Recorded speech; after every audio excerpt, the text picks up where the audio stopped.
الحمدللہ والصلاة والسلام علی رسول اللہ۔ شو پیس کے طور پر مسجد کا ماڈل یا مجسمہ بنانے کا حکم۔ سوال کیا گیا ہے، خوبصورتی کے لیے کسی مسجد کا ماڈل یا مجسمہ تیار کرنا کیسا ہے؟ الجواب بعون اللہ سبحانہ و تعالی۔ روح نہ رکھنے والی چیزوں کے مجسمے بنانے کا اصل حکم یہ ہے کہ یہ جائز ہیں، بشرطے کہ اس میں کوئی شرعی خرابی نہ پائی جائے۔ مثلا اگر مجسمہ کسی قابل تعظیم چیز کا ہو جیسے خانہ کعبہ یا مسجد، اور اسے ایسا بنانا کہ اس کی بے ادبی کا باعث بنے، مثلا اسے بیت الخلاء میں لے جایا جائے، تو اس صورت میں اس کی ممانعت ہوگی، یا یہ مجسمہ جاہل لوگوں کے لیے تبرک حاصل کرنے یا اس کے ارد گرد طواف کرنے کا ذریعہ بن جائے تو بھی اسے بنانا ممنوع ہوگا۔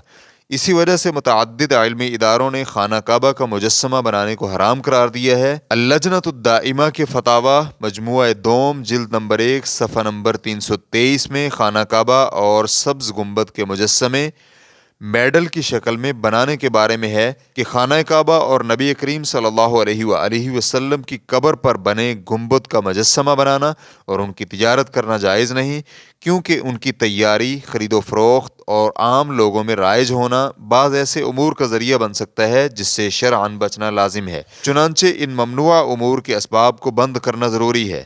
فتوی شیخ عبدالعزیز بن عبداللہ بن باز، عبدالعزیز آل شیخ، عبداللہ بن غدیان، صالح الفوزان، بکر ابو زید۔ لہٰذا اگر مجسمہ سازی ان خرابیوں سے خالی ہو، جیسے مسجد کا مجسمہ کسی میز پر رکھ دیا جائے اور اس کی بے ادبی سے حفاظت کی جائے اور جاہل لوگ اس سے تبرک نہ لیں، تو اصل حکم کے مطابق ایسی صورت میں کوئی حرج نہیں۔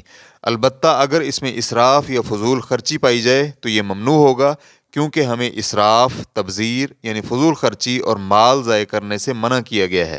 اللہ سبحانہ و تعالیٰ کا فرمان ہے وَلَا تُسْرِفُوا إِنَّهُ لَا يُحِبُّ الْمُسْرِفِينَ، اور اسراف نہ کرو، بے شک اللہ اسراف کرنے والوں کو پسند نہیں کرتا۔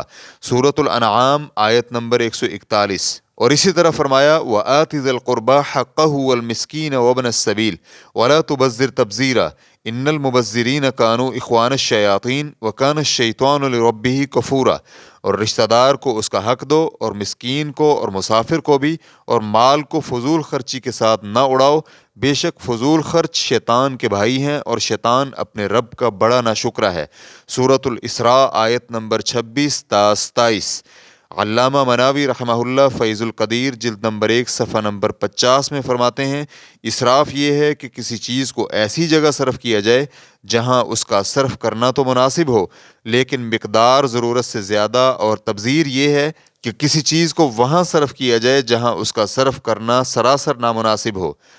صحیح بخاری حدیث نمبر 2408 اور صحیح مسلم حدیث نمبر 593 میں جناب مغیرہ بن شعبہ رضی اللہ عنہ سے روایت ہے کہ نبی کریم صلی اللہ علیہ وآلہ وسلم نے فرمایا، بے شک اللہ تعالیٰ نے تم پر یہ چیزیں حرام قرار دی ہیں: ماں کی نافرمانی، بیٹیوں کو زندہ درگور کرنا، دینے سے رکنا اور خود بار بار مانگنا، اور اللہ تعالیٰ نے تمہارے لیے ان باتوں کو ناپسند فرمایا ہے: فضول باتیں کرنا، زیادہ سوال کرنا اور مال ضائع کرنا۔ واللہ تعالی اعلم۔ اسلام کیو اے ریکارڈنگز، مؤسسۃ الشیخ محمد صالح المنجد، المملکۃ العربیۃ السعودیہ، فتویٰ نمبر 278313۔ والسلام علیکم ورحمۃ اللہ وبرکاتہ۔